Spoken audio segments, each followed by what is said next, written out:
All right, good morning, my friends. So today is Monday. So what you're going to be working on is you will be doing your reading. Okay, so you're going to listen to, we have right over here, chapters 5 and 6 of Lauren Tarshish reading to you, I Survived the Sinking of the Titanic. And then you also have chapters 6 and 7 that you'll be reading, that you'll be listening to. Once you are done, you're going to click on this link right here, and this will take you to the Google form where you can complete your questions for chapters 5 and 8. There's only going to be 5 questions. All right, Tuesday, we are meeting again in our small groups.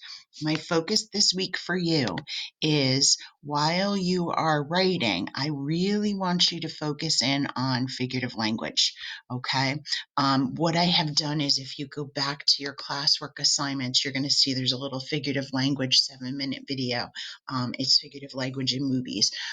Just watch it. I really kind of put it back out there for you just as a reminder. We haven't done a tremendous amount with figurative language, especially when we were doing essay writing. So this will kind of refresh your memory of what you want to do. So what I'm going to ask of you is this week while you're writing, I really want you to focus in on figurative language. So you're going to be writing chapters 3 and 4. So chapter 3 is going to focus on your first day at home. So how was your first day at school at home? What did you do? Do you like online learning? What are some pros and cons of online learning? Pro is things that you like, a con is something that's negative. All right. And then chapter 4, you'll be working on, and it's about the community. What is open in your neighborhood or in Sparta? What's closed? What are some items that your family needs that they may not immediately be able to purchase? So this is where you can kind of think about your, toilet paper, even I know people were going and meats were sold out, so you can do those kind of things. What does your neighborhood look like? Are people walking around more? From people you've seen, friends, neighbors, etc., what are their feelings? Do they seem irritated? Are they sad? Are they excited? Are they confused? Are they pessimistic, which means they're negative? Are they optimistic, means they're positive, and etc. So I'm going to show you my example. All right, so when I look at my example, I'm going to take you over. So my chapter 3. I have included some pictures. There's my daughter working and eating at the same time. And here's was our picture of our faculty meeting. So that's a whole school on there. All right, so for chapter 3, I said my first day teaching my students from my house was so strange. I had worked over the weekend to have all my work uploaded to Google Classroom for the kids. I think my biggest worry was I wanted to make sure my kids were okay. To make sure the children were okay and I was available for them, I had my email, Google Classroom up, and GoGuardian all open on my computer. I knew I could be available for them. I also made sure I had my workstation all set up in my dining room. I know I could leave all my materials out on my table because we don't use the dining room too often.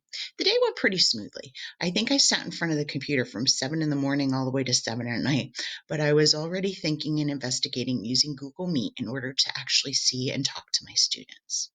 Okay, so that was my chapter 3. Notice it focuses on school. All right, chapter 4 is community. So I took some pictures of like the empty aisles. There's a picture of the park closed. All right, so here's what I wrote. So many things are closing down. Many stores have closed except for essential places such as the grocery store, gas stations, some restaurants, and Home Depot. When you go to the grocery store, many of the shelves are completely empty. The one day I ran to Weis and there were only 2 boxes of pasta left. Isn't that crazy? Don't even get me started on toilet paper. Yikes. It is nowhere to be found. Luckily, I was able to get some in Home Depot of all places. When you look out the window of my house, you see so many people just walking around the neighborhood. Getting outside for a walk is just one of the few ways we're able to leave your home. Katie and Madeline have friends on FaceTime constantly. It's virtual play dates once their schoolwork is done. They create TikToks, they play games, or they just chat with friends. It's a great way to stay connected during this crazy time. All right, so this is what you will be doing this week. So just to recap, Monday, focus on your reading.